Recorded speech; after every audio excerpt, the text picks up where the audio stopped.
بسم الله الرحمن الرحيم.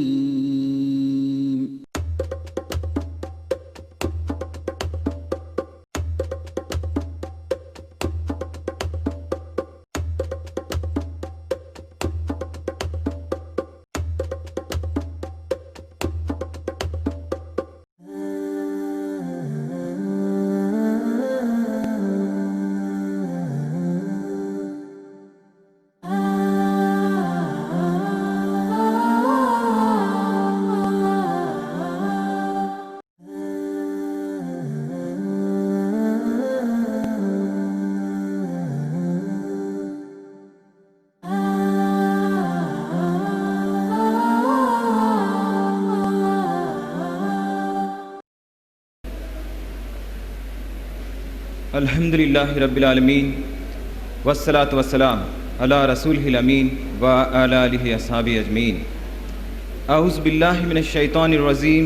बिस्मिल्लाहिर रहमानिर रहीम। वमा यत्तबिहु अक्सरुहुम इल्ला ज़न्न इन्नज़ ज़न्न ला युग़नी मिनल हक़्क़ि शैअन। सदक़ल्लाहुल अलीयुल अज़ीम। अऊज़ु बिल्लाहि मिनश शैतानिर रजीम। बिस्मिल्लाहिर रहमानिर रहीम। रब्बिश्रह ली सदरी व यस्सिर ली अम्री वहलुल उक़्दतम मिन लिसानी यफ़क़हू क़ौली। सदक़ल्लाहुल अलीयुल अज़ीम। అనంత కరుణామయుడు అపార కృపాశీలుడైనటువంటి అల్లాహ్ పేరుతో ప్రారంభిస్తున్నాను. సమస్త స్తోత్రములు, సమస్త పొగడ్తలు, సమస్త ఆరాధనలు కేవలం ఆ అల్లాహ్కు చెందుతాయి. ఎవరైతే ఈ సమస్త సృష్టికి కారకుడు, పాలకుడు, పోషకుడు మరియు యజమాను. ఆ అల్లాహ్ తప్ప వేరే ఆరాధ్య దైవం ఎవరూ లేరని నేను సాక్ష్యమిస్తున్నాను. అలాగే ప్రవక్త ముహమ్మద్ రసూలుల్లాహ్ సల్లల్లాహు అలైహి వసల్లం దైవ సందేశహరుల్లో, దైవ ప్రవక్తల్లో చిట్ట చివరి ప్రవక్త. ఎందుకంటే ఖురాన్ ప్రవక్త ముహమ్మద్ రసూలుల్లాహ్ సల్లల్లాహు అలైహి వసల్లం గురించి ఖాతిమున్ నబీ అని ప్రస్తావించడం జరిగింది. తద్వారా ప్రవక్త ముహమ్మద్ రసూలుల్లాహ్ సల్లల్లాహు అలైహి వసల్లం తరువాత ఎవరైతే దైవ ప్రవక్త యొక్క దౌత్యంపై దైవ ప్రవక్త, నేను దైవ ప్రవక్తనే అని కానీ, మా సంఘంలో కూడా ఒక దైవ ప్రవక్త వచ్చాడని కానీ ప్రస్తావిస్తారో వాళ్ళు కజ్జాబ్గా, అబద్ధమాడేవారుగా పరిగణించబడతారు. అయితే మిత్రులారా, నేను మీ ముందు ఇన్షాల్లా ఈనాటి మధ్యాహ్నం పెట్టేటటువంటి అంశం మేధో నిర్మాణం. మిత్రులారా, ఈ మేధో నిర్మాణం లేదా మేధో పథకం, ఇంటెలిజెన్స్ డిజైన్ గురించి మీ ముందు ఇన్షాల్లా చర్చించబోతున్నాను. నా ఈ అంశంపై మాట్లాడే ముందు నేను అల్లాహ్ సుబ్హానహు తాలాకు ముఖ్యంగా నాకు ఈ అవకాశం ఇచ్చినందుకు కృతజ్ఞతలు తెలియపరుస్తున్నాను. అలాగే మన స్టేజ్పై కూర్చుని ఉన్నటువంటి సోదరులకి, పెద్దవాళ్ళకి, అలాగే శ్రోతలందరికీ నా ఇస్లామిక్ అభివందనలు. అస్సలాం వలైకుం రహమతుల్లాహి వబర్కాతుహు. మిత్రులారా, మేధో నిర్మాణం అనేటటువంటి అంశాన్ని నేను ప్రస్తావించబోయే ముందు, సైన్స్ అనేటటువంటి ఏరియాలో శాస్త్రీయత అనేటటువంటి విషయం సంబంధించినటువంటి విషయం కాబట్టి మేధో నిర్మాణం అనేటటువంటిది ఇంటెలిజెన్స్ డిజైన్ అనేది. కాబట్టి సైన్స్కి సంబంధించినటువంటి కొన్ని ముఖ్యమైనటువంటి నిర్వచనాలని, సైన్స్కి సంబంధించినటువంటి, శాస్త్రానికి సంబంధించినటువంటి కొన్ని ముఖ్యమైనటువంటి విషయాల్ని మీ ముందు ఇన్షాల్లా ఉంచుతాను. తద్వారా నా అసలు అంశంపై నేను ప్రస్తావిస్తాను. మిత్రులారా, మేధో నిర్మాణం అనేటటువంటి అంశాన్ని నేను ఎందుకు ఎంచుకున్నానంటే, ఈ సమస్త సృష్టి యాదృచ్ఛికంగా వచ్చింది అని నాస్తికులు మన ముందు వాదిస్తూ ఉన్నారు. ఈ మధ్యనే విజయవాడలో నాస్తిక సంఘంపై చర్చలు జరిగాయి. అలాగే నాస్తికులు వాళ్ళ యొక్క సభల్ని ఏర్పాటు చేసుకుని నాస్తికత్వాన్ని వాళ్ళు బోధించుకుంటూ వెళ్తున్నారు. మనకి ఈ ప్రక్కన చూస్తే అనేకమైనటువంటి ఫిత్నాలు తోడవుతున్నాయి. అలాగే నాస్తికత్వం కూడా ఒక ఫిత్నాగానే నేను పరిగణిస్తున్నాను.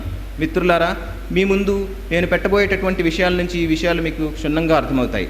మేధో నిర్మాణం అంటే, ఇప్పుడు ఈ సృష్టి సమస్తము కూడా యాదృచ్ఛికంగా వచ్చింది, బై ఛాన్స్ అని ఎవరైతే దైవం లేడు అనేటటువంటి వారు ప్రస్తావిస్తున్నారో వాళ్ళు ఆ విషయాన్ని చెప్తూ ఉన్నారు.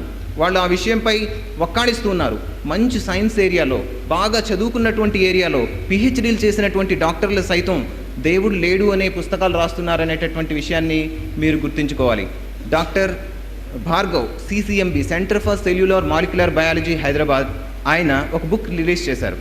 ఆ బుక్ పేరు దేవుడు లేడు. దానికి కౌంటర్ వేస్తూ ఒక ప్రోగ్రాం ఒకటి హైదరాబాద్లో జన విజ్ఞాన వేదికలో ఏర్పాటు చేయడం జరిగింది. ఆ ప్రోగ్రాం నుంచి నేను ఎన్నో విషయాలను సేకరించాను. అలాగే దాంట్లో నేను వక్తగా మాట్లాడటం జరిగింది. అయితే ఆ CCMB సెంటర్లో మాట్లాడినటువంటి విషయాలను ఇన్షాల్లా మీ ముందు ఈరోజు పెట్టదలిచాను. మిత్రులారా, అయితే మేధో నిర్మాణం అనేటటువంటి అంశాన్ని ప్రస్తావించబోయే ముందు సైన్స్ గురించి కొన్ని ముఖ్యమైనటువంటి విషయాలు తెలుసుకోవాల్సినటువంటి అవసరం ఉంది. తద్వారా మనం పూర్తిగా విషయాన్ని అర్థం చేసుకోగలం. మిత్రులారా, అయితే సైన్స్ అనేటటువంటి పదం యాక్చువల్గా ఇంగ్లీష్ పదం కాదు. సైన్స్ అనే పదం సైన్షియా అనేటటువంటి లాటిన్ పదం నుండి నిర్వచించబడింది. సైన్షియా అంటే నాలెడ్జ్ అని అర్థం, పరిజ్ఞానం అని అర్థం. ఏ అర్థమైతే ఖురాన్కు వస్తుందో కలెక్షన్ ఆఫ్ నాలెడ్జ్, ఖిరాతున్, ఖరియన్, మాటిమాటికి చదవబడేటటువంటి జ్ఞాన సముదాయం ఖురాన్ పేరు. అదే అర్థం సైన్స్కి నాలెడ్జ్, పరిజ్ఞానం అనే పేరుంది. జ్ఞానం అనేటటువంటి, పరిజ్ఞానం అనేటటువంటి పేరుంది. మిత్రులారా, సైన్స్ని ఇటు నాస్తికత్వాన్ని నిరూపించడానికి నాస్తికులు సైన్స్ని వాడుకుంటున్నారు. మిత్రులారా, దైవం లేడు అని ఎవరైతే తిరస్కరిస్తారో వాళ్ళని మనం నాస్తికులు అన్నాం. ఈ సమాజాన్ని మనం ముఖ్యంగా 2 విధాలుగా ప్రస్తుతం విభజించుకోవచ్చు. ఒకటి నాస్తిక సమాజంగా, లేదంటే నాస్తిక సంఘంగా, నాస్తిక పక్షం వాళ్ళుగా, అలాగే ఆస్తిక పక్షం వాళ్ళుగా విభజించుకోవచ్చు. అయితే నాస్తిక పక్షం వాళ్ళు నాస్తికత్వాన్ని నిరూపించడానికి సైన్స్ను వాడుతున్నారు. ఆస్తికత్వాన్ని నిరూపించడానికి ఆస్తికులు సైన్స్ను వాడుతున్నారు. ఈ తరుణంలో సైన్స్ని సైన్స్గా ప్రొజెక్ట్ చేస్తే ఏ విషయం బయటపడుతుంది అనేటటువంటి విషయాన్ని ఇన్షాల్లా మీ ముందు నేను నా ప్రసంగంలో ఉంచబోతున్నాను. అల్లాహ్ సుబ్హానహు వ తఆలాతో నేను దువా చేస్తున్నాను, నా నోటి నుండి సత్యమైనటువంటి వాక్యను వెలువడింపజేయమని. మిత్రులారా, సైన్స్ని అర్థం చేసుకోవాలంటే శాస్త్రీయ దృక్పథంలో ఏ అంచెలు ఉన్నాయో కూడా తెలుసుకోవాల్సినటువంటి అవసరం ఉంది. సైన్స్ని అర్థం చేసుకోవాలంటే శాస్త్రీయ దృక్పథంలో 5 అంచెలు ఉన్నాయి. ఒకటి పరిశీలన, దాన్నే అబ్జర్వేషన్ అంటాం. రెండోది పరికల్పన, దాన్ని హైపోథెసిస్ అన్నారు. తర్వాత ప్రయోగం, దాన్నే ఎక్స్పెరిమెంట్స్ అన్నాం. తర్వాత 4వది సిద్ధాంతం, దాన్నే థియరీ అంటాం. తర్వాత 5 లా, దాన్నే నియమం అని పరిగణిస్తూ ఉంటాం. మిత్రులారా, ఏ శాస్త్రీయత అయినా, ఏ విషయమైనా సరే పరిశీలనతో ప్రారంభమవుతుంది. ఎప్పుడూ కూడా ఏదైనా విషయాన్ని మనం గమనించాల్సి వస్తే పరిశీలించాల్సి వస్తుంది. అల్లాహ్ సుబ్హానహు వ తఆలా కూడా ఖురాన్లో అదే విషయాన్ని చెబుతూ 27వ అధ్యాయం సూర నహ్లో అల్లాహ్ సుబ్హానహు వ తఆలా ఏమంటున్నాడంటే 80వ వాక్యంలో, ఎవరైతే దైవం లేడు అని తిరస్కరించారో వాళ్ళని అల్లాహ్ సుబ్హానహు వ తఆలా ప్రళయ దినాన సమీకరించి వాళ్ళని అడిగేటటువంటి ప్రశ్న ఏమిటో అల్లాహ్ సుబ్హానహు వ తఆలా అక్కడ చెప్పడం జరిగింది. అల్లాహ్ సుబ్హానహు వ తఆలా అడుగుతున్నాడు వాళ్ళతో, శాస్త్రీయ పరిశీలన చేయకుండానే మీరు నా వాక్యాలను ఇల్మ్ ద్వారా అర్థం చేసుకోకుండానే నా వాక్యాలను ఇట్టే తిరస్కరించారా అని చెప్పి అల్లాహ్ సుబ్హానహు వ తఆలా అడగటం జరుగుతుంది. ప్రళయ దినాన ఎవరైతే దైవం లేడు అని తిరస్కరించారో వాళ్ళకి అల్లాహ్ సుబ్హానహు వ తఆలా ఏమంటున్నాడంటే, మీరు ఈ నా వాక్యాలను శాస్త్రీయ పరిశీలన చేయకుండానే ఇట్టే తిరస్కరించారా అని చెప్పి అడుగుతానని చెప్పి అల్లాహ్ సుబ్హానహు వ తఆలా ఖురాన్లో చెప్పడం జరిగింది. మిత్రులారా, పరిశీలన అనేటటువంటిది శాస్త్రీయతకి ముఖ్యమైనటువంటి విషయం. పరిశీలనకి మన ఇంద్రియాలతో పాటు అనేకమైనటువంటి అప్రాటస్ అవసరమవుతూ ఉంది, లేదంటే అనేకమైనటువంటి సైన్స్ రిలేటెడ్ టూల్స్ అవసరమవుతాయి. మిత్రులారా, ఉదాహరణకు న్యూటాన్ యాపిల్ పడుతూ ఉండగా చూశాడు. అతను అప్పటికీ గురుత్వాకర్షణ శక్తిని కనుగొనలేడు. న్యూటాన్ యాపిల్ పడుతూ ఉండగా చూశాడు. అప్పటికీ అతనికి భూమికి ఆకర్షణ శక్తి ఉందని తెలియదు, కానీ పరిశీలించాడు. మీరు నేను యాపిల్ పండు మన ముందు పడితే వెంటనే తీసుకొని తింటాం తప్ప పరిశీలించకపోవటం వల్లనే మనం అటువంటి విషయాల్ని కనుక్కోలేకపోయాం. కానీ అనేక మంది పరిశీలించిన వాళ్ళు ఎన్నో విషయాల్ని, ఈ ప్రకృతిలో ఉండేటటువంటి ఎన్నో నియమాల్ని కనుగొన్నారు. కానీ ఏ ఒక్కళ్ళు కూడా ఈ నియమాల్ని సృష్టికి పెట్టలేదు. సృష్టిలో ఉన్న నియమాల్ని సైంటిస్టులు కనుగొన్నారే కానీ నియమాల్ని ఎవరూ పెట్టలేదు. నియమకర్త ఉన్నాడనేటటువంటి విషయం ఇక్కడ రుజువు అవుతుంది. అలాగే నియమం ఉంది కానీ నియమకారుడు లేడు అనడం అది అహేతుకం అవుతుంది, అది అజ్ఞానం అవుతుంది. మిత్రులారా, అయితే పరిశీలన అనేటటువంటిది చాలా ముఖ్యమైనది. ఇంకొక ఉదాహరణ నేను మీ ముందు తీసుకుంటాను. అరిస్టాటిల్, మీ అందరికీ తెలిసినటువంటి ఒక మంచి సైంటిస్ట్. ఆయన ఒకసారి సముద్ర ఒడ్డు నుండి చూస్తూ ఉంటే ఒక ఓడ వస్తుంది. ఆ ఓడని పరిశీలించాడు అతను. ముందు పొగ కనిపించింది, తర్వాత పొగ్గొట్టం కనిపించింది, తర్వాత షిప్ ఉపరితలం కనిపించింది, తర్వాత పూర్తి షిప్ కనిపించడం ప్రారంభించింది. అతను వెంటనే పరిశీలించి ఆ పరిశీలన ద్వారా అతను ఏమన్నాడంటే భూమి గుండ్రంగా ఉంది అన్నాడు. కానీ అతను ఏ శాటిలైట్ నుంచి ఫోటో తీయలేదు, చంద్రుడిపైకి ఎక్కి ఫోటో తీయలేదు, భూమి గుండ్రంగా ఉందని ఎలా చెప్పగలిగాడు అతను? పరిశీలించాడు. ఆ పరిశీలనే అవసరం, ఇటు ధర్మం విషయంలో కానీ ఇటు సైన్స్ విషయంలో కానీ. పరిశీలన అనేటటువంటిది ఒక శాస్త్రీయ దృక్పథంలో ప్రధానమైనటువంటి అంచె. అలాగే తర్వాత పరిశీలించిన తర్వాత పరికల్పన విషయానికి నేను మాట్లాడతాను. పరిశీలించిన తర్వాత పరిశీలన నుంచి ఏ ఆధారాలు, ఏ జవాబులు అయితే దొరుకుతాయో అవన్నీ ఒక చోట ప్రజెంట్ చేసి దాని మీద ప్రయోగం చేయడానికి సిద్ధపడతాడు. దాన్నే హైపోథెసిస్ అన్నారు. దాన్నే పరికల్పన అన్నారు. పరికల్పన కూడా చాలా ముఖ్యమైనది. ఆ తర్వాత పరిశీలన చేసిన తర్వాత, పరికల్పన చేసిన తర్వాత కొన్ని ఎక్స్పెరిమెంట్స్ కండక్ట్ చేయాల్సి వస్తుంది. అది సత్యమా అసత్యమా అని నిరూపించడానికి ఎక్స్పెరిమెంట్స్ కండక్ట్ చేయాల్సి వస్తుంది. ఆ ఎక్స్పెరిమెంట్స్ కండక్ట్ చేసిన తర్వాత ఆ సిద్ధాంతకర్త, ఆ సైంటిస్ట్ ఏం చేస్తాడంటే ఒక సిద్ధాంతాన్ని మీ ముందు పెడతాడు, ప్రజల ముందు పెడతాడు. ఆ సిద్ధాంతం నమ్మాలా వద్దా అనేటటువంటిది ఆ ప్రయోగాల మీద ఆధారపడి ఉంటుంది. అయితే ఏ సిద్ధాంతము కూడా ఈ రోజు వరకు కూడా ఏ సిద్ధాంతమైన ఏ సైన్స్ బుక్ మీరు తీసి చదివినా సిద్ధాంతం నిరూపించబడినటువంటి అంశంగా తీసుకోకూడదు. సిద్ధాంతాన్ని ఇంకా ఆధారాలు చూపించవలసిందిగా వాళ్ళని కోరవలసిన అవసరం ఉంటుంది. సిద్ధాంతం ఎప్పుడు నిరూపించబడినటువంటి ఒక ఎస్టాబ్లిష్డ్ ఫ్యాక్ట్గా దాన్ని విశ్వసించడానికి వీల్లేదు. కొన్ని సిద్ధాంతాలని మీ ముందు పెడతాను.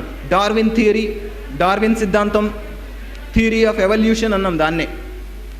అలాగే ఎన్నో theory of Arrhenius theory of acids and bases, అది కూడా సిద్ధాంతమే, ఇంకా నిరూపించబడినటువంటి ఒక సత్యం మాత్రం కాదు. అలాగే డార్విన్ థియరీ కూడా ఒక నిరూపించబడినటువంటి సత్యం మాత్రం కాదు, ఇంకా నిరూపించబడలేదు అది. కానీ ఈ నాస్తికులు దాన్ని ఆధారంగా చేసుకుని వీళ్ళు డార్విన్ చెప్పినటువంటి కొన్ని ముఖ్యమైనటువంటి సూచనలు తీసుకుని వాళ్ళు దైవం లేడు అనేటటువంటి ఒక నిర్ణయానికి వచ్చేసారు. వాస్తవంగా అసలు డార్విన్ ఏం చెప్పాడు? The origin of species by means of natural selection అనేటటువంటి ఈ బుక్ అతను రాశాడు. ఇది 1858-59లో అతను HMS బీగిల్ అనేటటువంటి నావపై ప్రయాణం చేసినప్పుడు ఆ నావ మీద కనిపిస్తున్నటువంటి అతని పరిశీలకుడు, ప్రకృతి పరిశీలకుడు, అక్కడ పరిశీలించినటువంటి అనేకమైనటువంటి మొక్కలు, జంతువులు, వాటి వివరాలన్నింటినీ ఒక బుక్గా రాశాడు. అతని ఫ్రెండ్ ఒక బుక్ని రిలీజ్ చేశాడు. తర్వాత అతను ఈ బుక్ని చూసి నేను పరిశీలించినటువంటి విషయాలు కూడా రాస్తే బాగుంటుంది అని చెప్పి బుక్ని రిలీజ్ చేశాడు. రిలీజ్ చేసినటువంటి ఈ బుక్ డార్విన్ థియరీ. అతనే స్వయంగా 6వ అధ్యాయంలో డిఫికల్టీస్ ఆన్ థియరీ అని చెప్పి ఒక అధ్యాయం కూడా పెట్టాడు. ఇంకా ఎన్నో తేలవలసినటువంటి అంశాలు ఉన్నాయి, అవన్నీ తేలిన తర్వాతే నా సిద్ధాంతము నియమం అవుతుంది అన్నాడు ఆయన. ఆయన స్వయంగా 6వ అధ్యాయము మీరు తీసి చూస్తే తెలుస్తుంది. ఈ ఆరిజిన్ ఆఫ్ స్పీసీస్లో డిఫికల్టీస్ ఆన్ థియరీ అనేటటువంటి విషయంపై ఆయన ఎన్నో అనుమానాలని ప్రకటించాడు ఇక్కడ. అలాగే ఇది ఒరిజినల్ వెర్షన్ లండన్లో ప్రింట్ అయింది. అయితే ఈయనేమంటున్నాడంటే ఇంకా ఆ స్పీసీస్ ఏవైతే ఉన్నాయో, ఏవైతే జీవరాశులు ఉన్నాయో, మార్పు చెందుతూ ఉన్నాయో, పాత జీవరాశులు అవి కనిపించకుండా పోవాలి, అదృశ్యమైపోవాలి. కానీ ఇప్పటికీ కూడా ఆ జీవరాశులు కనిపిస్తున్నాయి కాబట్టి నా థియరీ ఇంకా నిరూపించబడినటువంటి సత్యం కాదు అని ఆయనే స్వయంగా ఒప్పుకోవటం జరిగింది. మిత్రులారా, పరిశీలన, పరికల్పన, అలాగే ప్రయోగాలు, ఆ తర్వాత సిద్ధాంతకర్తలు సిద్ధాంతం నిరూపించిన తర్వాత అది వెంటనే సత్యముగా ఒప్పుకోవటానికి వీల్లేదు. సైన్స్ చెప్తోంది అది సిద్ధాంతాలు నిరూపించబడినటువంటి సత్యాలు మాత్రం కావు. బట్ లాస్, ఏవైతే నియమాలు ఉన్నాయో అవి నిరూపించబడినటువంటి నియమాలు. లాస్ ఆఫ్ థెర్మోడైనమిక్స్, అలాగే చాలా లాస్ ఉన్నాయి. గురుత్వాకర్షణకు సంబంధించినటువంటి లాస్ ఉన్నాయి. Inverse square law of magnetism ఇవి ఉన్నాయి. అనేకమైన లాస్ ఉన్నాయి. ఇవన్నీ కూడా వాటి సత్యాలు ఉన్నాయి అనేటటువంటి విషయాన్ని నిరూపించడం జరిగింది, లాస్ ఆఫ్ థెర్మోడైనమిక్స్ లాంటి లాస్ని. మిత్రులారా, పరిశీలన, పరికల్పన, అలాగే ఈ యొక్క సిద్ధాంతకర్తలు సిద్ధాంతాన్ని పెట్టిన తర్వాత నియమాలుగా నిలబడాలంటే అన్ని సిద్ధాంతాలు నిలబడవు. కొన్ని సిద్ధాంతాలు మాత్రమే ఈ నియమాలుగా నిలబడగలుగుతాయి. అది కూడా నియమాల్ని వీళ్ళు నియమకర్తలుగా ఈ సృష్టికి పెట్టలేదు, ఉన్న నియమాల్ని కనుగొన్నారంతే. ఉదాహరణకు inverse square law of magnetism కానీ, inverse square law of charges కానీ చూసినట్లయితే, unlike charges repels each other and like charges attracts each other and like charges repels each other అనేటటువంటి ఒక లాని పరిశీలిస్తే అది సృష్టిలో నిరూపించబడింది. సమాన ధ్రువాలు వికర్షించుకుంటాయి, అసమాన ధ్రువాలు ఏవైతే ఉన్నాయో అవి ఆకర్షించుకుంటాయి. ఇది చెప్పబడినటువంటి ఒక నియమించబడినటువంటి లా. ఇది ఏ పరిస్థితుల్లో చార్జ్ తీసుకోండి, నిరూపించబడింది. మ్యాగ్నెట్స్ తీసుకోండి, నిరూపించబడింది. నేనేమంటానంటే స్త్రీ పురుషుల్ని తీసుకోండి, అక్కడ కూడా నిరూపించబడింది. Unlike charges attracts each other, but like charges repels each other. అవి రెండు వికర్షించుకుంటాయి అన్నమాట. వాస్తవంగా వికర్షించుకోవట్లేదంటే అక్కడ ఏదో ప్రాబ్లం ఉంది మిత్రులారా. అయితే నా ఈ అంశాన్ని ముందుకు తీసుకెళ్ళడానికి నేను శాస్త్రీయ పరిశీలన అనేటటువంటి అంశం పైన ఇప్పుడు మాట్లాడుతున్నాను మీ ముందు. అయితే ఈ విషయాన్ని నేను ముందుగా మాట్లాడే ముందు కొన్ని ఇంకా ముఖ్యమైనటువంటి విషయాల్ని పరిశీలిస్తాను. మనము ఇప్పుడు 21వ శతాబ్దంలో ఉన్నాం. 21వ శతాబ్దంలో మొదటి పాదంలో ఉన్నాం. ఈ 21వ శతాబ్దంని సర్వసాధారణంగా సైంటిస్టులు, విద్యావంతులు ఏమన్నారంటే ఇది సైన్స్ యుగము, సైన్స్ ఎరా, కంప్యూటర్ ఎరా. ఈ యుగం అంతా, ఈ శతాబ్దం అంతా కంప్యూటర్ శతాబ్దము లేదంటే సైన్స్ శతాబ్దం అని చెప్పి వీళ్ళు పరిగణించడం జరిగింది. ప్రతి దానికి కొలబద్దగా సైన్స్ని వాడుతున్నటువంటి తరుణం ఇది. ఏదైనా సత్యాసత్యాలను నిరూపించాలంటే సైన్స్ని వాళ్ళు ఆధారంగా తీసుకుని సైన్స్ని ఒక కొలబద్దగా తీసుకొచ్చి సైన్స్ ఫ్రేమ్లో పెట్టి చూస్తున్నారు. ఈ మతాన్ని, ధర్మాన్ని కూడా సైన్స్ ఫ్రేమ్లో పెడితే ఇది సరిపోదా? ఇది ఒక మూఢనమ్మకమా? ఇది ఏమైనా ఒక ఉత్తినే పెట్టుకున్నటువంటి ఒక విధానమా? కానీ కాదు. ఆ విషయాన్ని నేను ఇన్షాల్లా మీ ముందు ముందు ఎక్స్ప్లెనేషన్ ఇస్తాను నేను ఇన్షాల్లా. అయితే మిత్రులారా, ఈ విషయాన్ని పరిశీలించేందుకు నేను 2 అంశాలను ఎంచుకున్నాను. ఒకటి micro pattern and macro pattern, micro and macro pattern, అణువు నుండి బ్రహ్మాండం వరకు. రెండవది జీవావిర్భావం. ఈ 2 చిన్న విఫలంగా నాకు ఇవ్వబడినటువంటి సమయంలో నేను ఇన్షాల్లా ముగించడానికి ప్రయత్నిస్తాను. మిత్రులారా, అణువు నుండి బ్రహ్మాండం వరకు అల్లాహ్ సుబ్హానహు తాలా సృష్టించాడని నేను అంటాను. కానీ నాస్తికుడు ఏమంటాడంటే అణువు నుండి బ్రహ్మాండం వరకు యాదృచ్ఛికంగా వచ్చింది, బై ఛాన్స్ వచ్చింది అంటాడు. యాదృచ్ఛికంగా రావటం సాధ్యమా లేదా? యాదృచ్ఛికంగా రావాలంటే ఏమేం కావాలి? యాదృచ్ఛికంగా రాకుండా సృష్టించాడంటే ఏ అవసరాలు ఉంటాయి అనేటటువంటి విషయాన్ని పరిశీలించాలి. ఉదాహరణకు ఒక వాచ్ని తీసుకుని ఆ వాచ్లో ఉండేటటువంటి పార్ట్లన్నింటినీ ఒక చోట పెట్టి 1 సంవత్సరం ఊపినా, ఒక బాక్స్లో పెట్టి 1 సంవత్సరం ఊపినా, లేదంటే కొన్ని వేల సంవత్సరాలు ఊపినా, తరాల తర్వాత ఇచ్చుకుంటూ ఊపినా అది యాదృచ్ఛికంగా వాచ్గా తయారవదు. లేదంటే ఆ పార్ట్లు పెట్టి నేను హ్యామర్ బ్లో చేశాను అనుకోండి, హ్యామర్తో కొట్టాను అనుకోండి, అప్పుడు వాచ్ తయారవదు.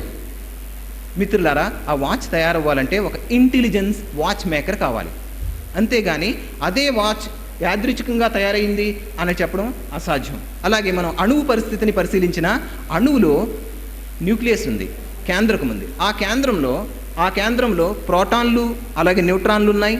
ప్రోటాన్లో పాజిటివ్ ఛార్జ్ ఉంది, న్యూట్రాన్లు తటస్థంగా ఉన్నాయి, హ్యావింగ్ నో ఛార్జ్. అయితే ఎలక్ట్రాన్స్ దీని చుట్టూ పరిభ్రమిస్తున్నాయి, న్యూక్లియస్ చుట్టూ, ఈ కేంద్రం చుట్టూ పరిభ్రమిస్తున్నాయి. అయితే ఇక్కడ పరిశీలించాల్సినటువంటి విషయం ఏంటంటే జాన్ డాల్టన్ అలాగే రూదర్ఫోర్డ్ ఇటువంటి సైంటిస్టులు అందరూ కూడా ఈ విషయాన్ని పట్టుకొని చాలా ఆశ్చర్యపోయారు, చాలా అద్భుతానికి లోనయ్యారు. అలాగే వాళ్ళు తలలు పట్టుకున్నారు, ఏం జరుగుతుంది. తర్వాత నీల్స్ బోర్ అనేటటువంటి వ్యక్తి దాన్ని చాలా విషయాల్ని ఆయన చెప్పడం జరిగింది. అయితే వాటిని మనం పరిశీలించినట్లయితే ఈ ప్రోటాన్స్కి పాజిటివ్ ఛార్జ్ ఉంది, అలాగే ఎలక్ట్రాన్స్ తిరుగుతున్నటువంటి revolving around the nucleus, electrons are revolving around the nucleus. ఆ న్యూక్లియస్ చుట్టూ తిరుగుతున్నటువంటి ఈ ఎలక్ట్రాన్స్కి నెగిటివ్ ఛార్జ్ ఉంది. ఎక్కడైతే పాజిటివ్ ఛార్జ్, నెగిటివ్ ఛార్జ్ ఉందో లా ఆధారంగా, నేను ఇందాక చెప్పాను inverse square law of charges, ఆ లా ఆధారంగా ఒకదానికొకటి ఆకర్షించుకోవాలి. అవి ఆకర్షించుకున్నట్లయితే అవి విచ్ఛిన్నమైపోతాయి, డిస్ట్రాయ్ అయిపోతాయి, అవి ఒక స్పార్క్లా వచ్చి కాలిపోతుంది. అయితే ఇక్కడ సమస్త వస్తువులు, మనకు కనిపిస్తున్నటువంటి వస్తువులన్నీ కూడా అణువులతో నిర్మించబడింది, యాటమ్స్తో నిర్మించబడింది. అందులో ఉన్న ప్రోటాన్లు, అలాగే ఈ ఎలక్ట్రాన్లు కూడా పాజిటివ్ నెగిటివ్ ఛార్జీలు ఉన్నాయి. కాబట్టి అవి కూడా ఒకదానికొకటి అట్రాక్ట్ అయ్యి డిస్ట్రాయ్ అయిపోవాలి. ఇక్కడ ఏ వస్తువులు కాసేపటికి కనిపించకూడదు మనకి, కానీ అలా జరగటం లేదు. దీన్నే శాస్త్రవేత్తలు పరిశీలించడం ప్రారంభించినప్పుడు అక్కడ ఏముంటుంది అని చెప్పి మళ్ళీ ఒక శక్తిని కనుగొన్నారు. సెంట్రిపెటల్ ఫోర్స్, సెంట్రిఫ్యూగల్ ఫోర్స్, 2 సమానమైనటువంటి ఫోర్సులు, లోపలికి లాగేటటువంటి ఒక ఫోర్సు, అలాగే బయటికి లాగేటటువంటి ఇంకొక ఫోర్సు చాలా నియమ నిబంధనలతో ఉంది అని వాళ్ళు గుర్తించారు మిత్రులారా. అయితే ఈ విషయాన్ని మనం పరిశీలిస్తే అక్కడ ఆ అణువు విచ్ఛిన్నం అవ్వకుండా, ఆ అణువు డిస్ట్రాయ్ అవ్వకుండా అంత చక్కగా నిర్వహించబడుతుంది అని రూదర్ఫోర్డ్ లాంటి సైంటిస్టులు ఆశ్చర్యపోయారు. అలాగే ఈ అణువు వరకు వద్దు, ఈ బ్రహ్మాండాన్ని పరిశీలించారు. తర్వాత హబుల్ టెలిస్కోప్, హబుల్ అనేటటువంటి వ్యక్తి 1925లో ఒక టెలిస్కోప్ని ఆయన వాడాడు.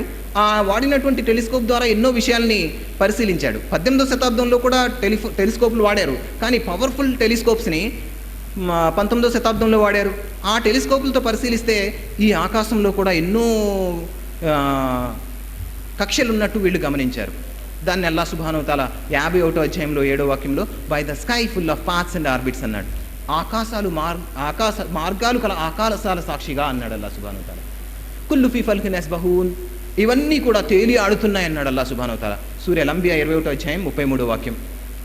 అలాగే సూర్యుడు చంద్రుడిని పట్టుకోజాలడు, అవి వేరు వేరు కక్షల్లో తిరుగుతున్నాయని అల్లాహ్ సుబ్హానహు వ తఆలా 36వ అధ్యాయం సూర్య యాసీన్లో 40వ వాక్యంలో అల్లాహ్ సుబ్హానహు వ తఆలా చెప్పడం జరిగింది.